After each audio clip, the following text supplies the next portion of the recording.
Bonjour et bienvenue à Pause Bible.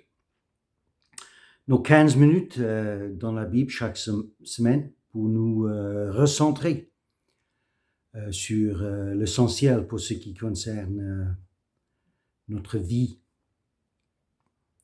la vie même. Et c'était à peu près il y a 15 jours maintenant que nous avons lu Marc 10, versets 1 à 16. Et pour rafraîchir notre mémoire, nous allons reprendre aujourd'hui en Marc chapitre 10 et nous allons lire à partir du 13e verset, la section sur les petits-enfants.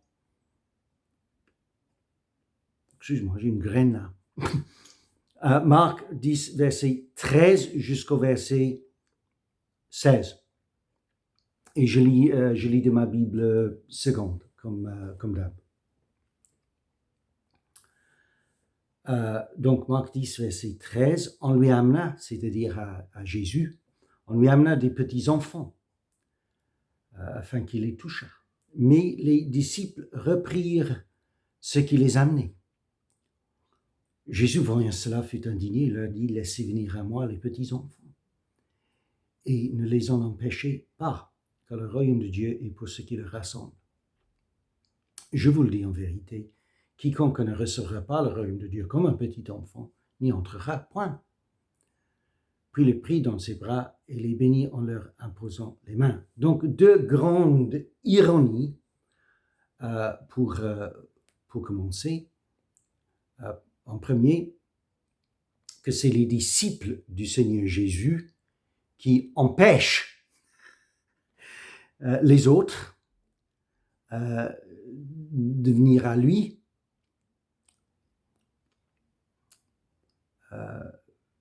Je crois que c'est les parents des enfants là qui prennent la bonne démarche, venir à Jésus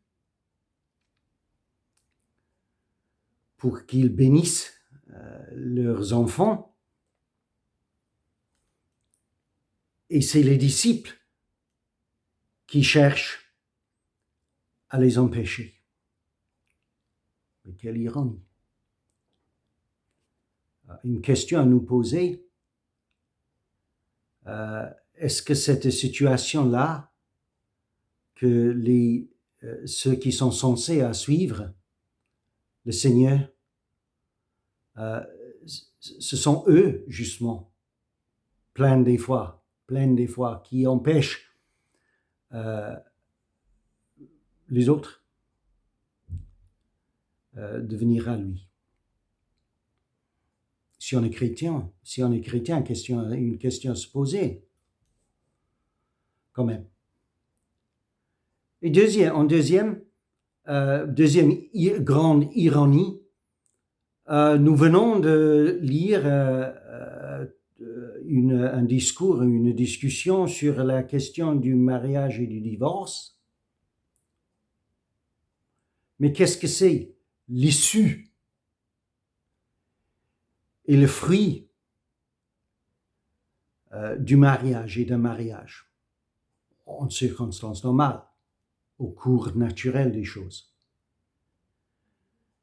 Eh bien, vous savez, autant que moi, que l'issue d'un mariage, c'est l'issue, c'est le fruit, c'est les enfants.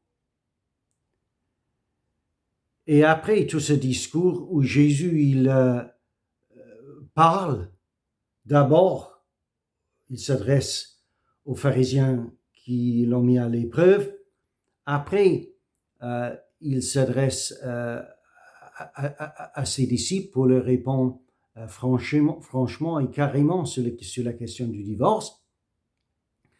Donc, à travers tout cela, nous voyons la haute conception qu'a notre Seigneur, évidemment, qu'a notre Créateur de ce qu'il a créé.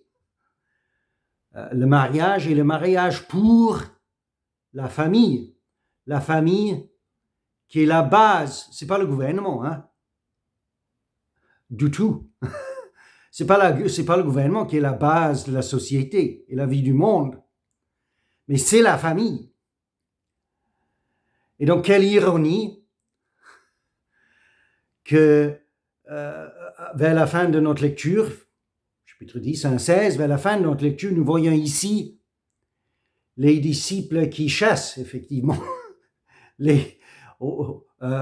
qui essaient d'empêcher, du moins, les petits-enfants de venir à lui, de venir au Seigneur. Quelle ironie! Est-ce qu'ils n'ont rien entendu de ce qu'il vient de dire? Est-ce qu'ils n'ont rien compris? Et donc, il fut indigné, nous lisons.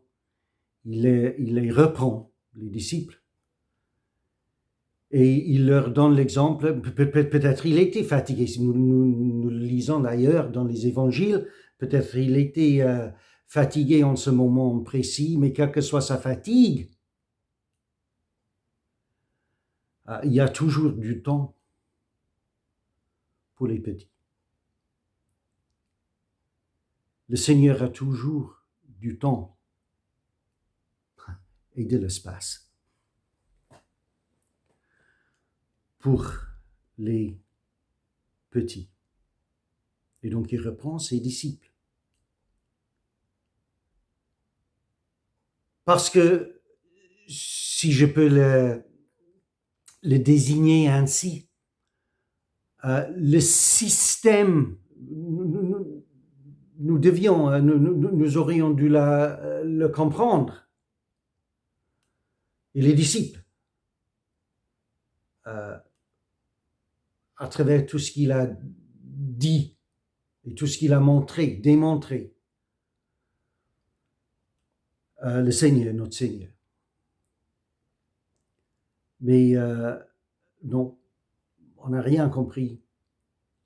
Et maintenant, le Seigneur il va encore nous expliquer que son système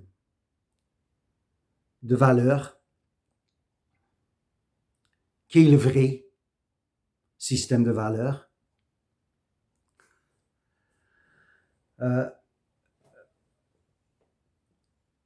les gens, ils parlent très couramment de leurs valeurs et de leur système de valeurs, mais on peut adopter n'importe quoi de vraisemblable comme valeur.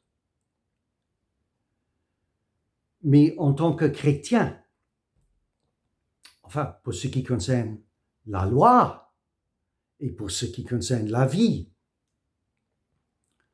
le vrai système et échelle de valeurs est établi par Dieu lui-même. Et il ne l'a pas caché, c'est dans notre Bible et dans l'Évangile.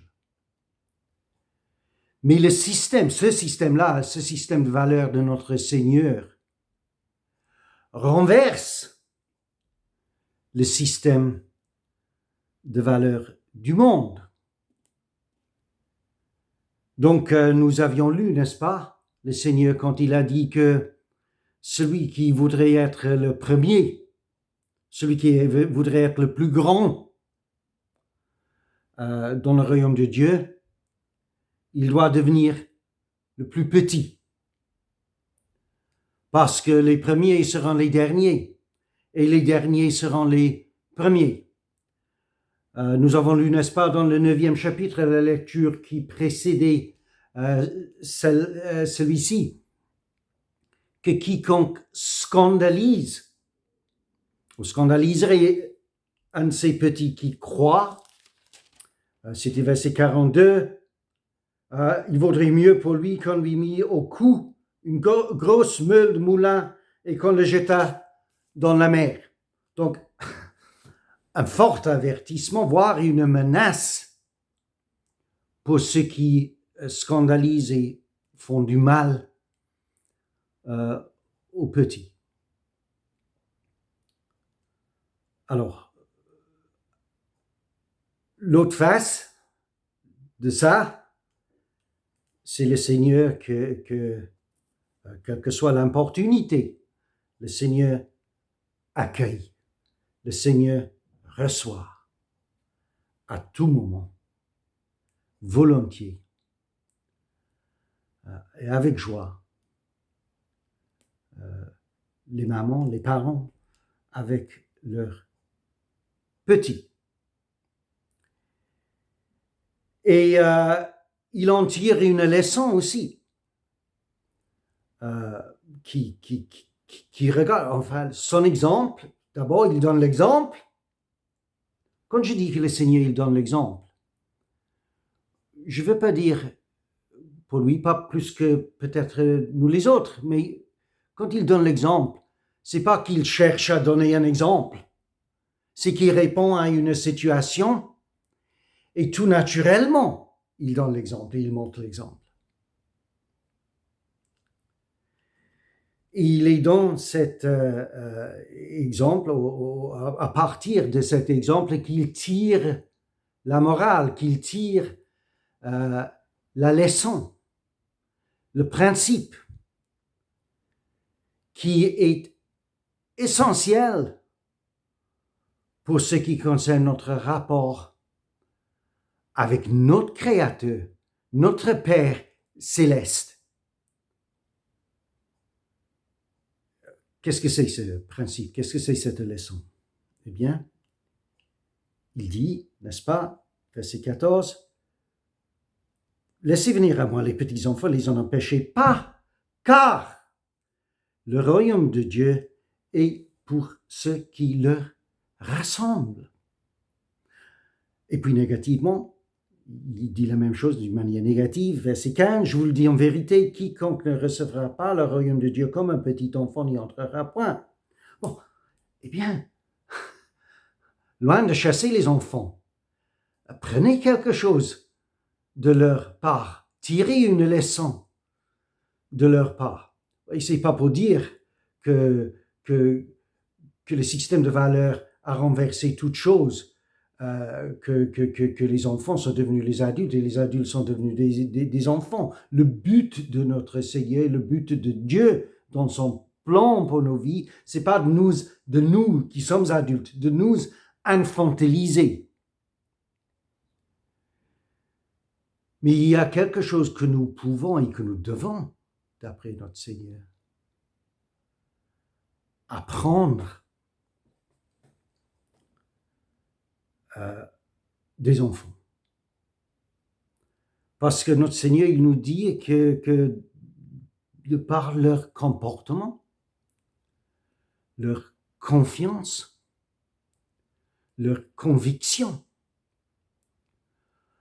auprès de leurs parents, de leur père, de leur mère, eux, ils nous montrent qu'est-ce que c'est la clé pour nous.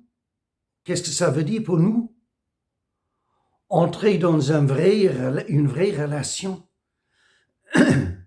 ou rentrer dans une vraie relation d'amour et de confiance avec Dieu, notre Père créateur, notre Père céleste. Donc, ce n'est pas pour nous infantiliser, mais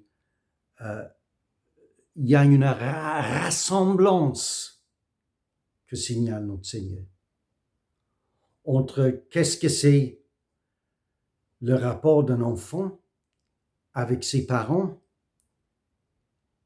et qu'est-ce que ça nous montre l'attitude qui nous convient, nous qui sommes adultes, pour entrer dans le royaume de Dieu, pour nous soumettre sous le règne de Dieu. En d'autres termes, pour devenir d'abord et puis vivre en tant que chrétien. Alors c'est merveilleux, n'est-ce pas? Combien le Seigneur, il aime les petits comme les grands, les plus jeunes, les plus petits comme les vieux. Les gens, tout court. Et en vue de, enfin pour nous qui sommes au courant, je ne parle pas là comme un illuminé, je les ai vus, je les ai entendus,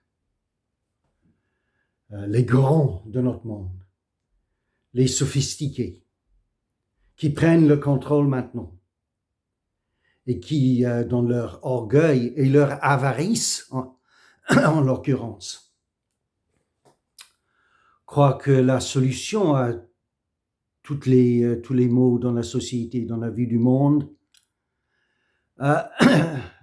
eh bien, la solution, ce serait le dépeuplement du monde.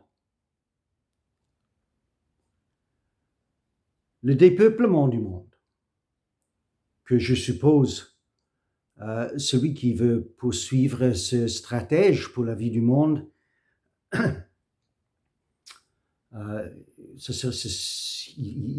ne va pas le faire ouvertement, n'est-ce pas? Il peut en parler ouvertement, mais il ne va pas le faire ouvertement. Eh bien, désolé de devoir terminer sur un point aussi négatif, mais est-ce que je peux suggérer que ceux qui voudraient, ceux qui croient que la solution à nos problèmes, c'est le dépeuplement du monde, est-ce qu'ils pourraient être les premiers volontaires, s'il vous plaît, et est-ce qu'ils peuvent nous montrer, nous donner l'exemple? Je ne dis pas que nous allons le suivre, mais ils peuvent, c'est la moindre des choses qu'ils nous doivent, c'est de nous montrer, nous donner l'exemple à suivre. Vous m'avez compris? Bonne journée et à la prochaine.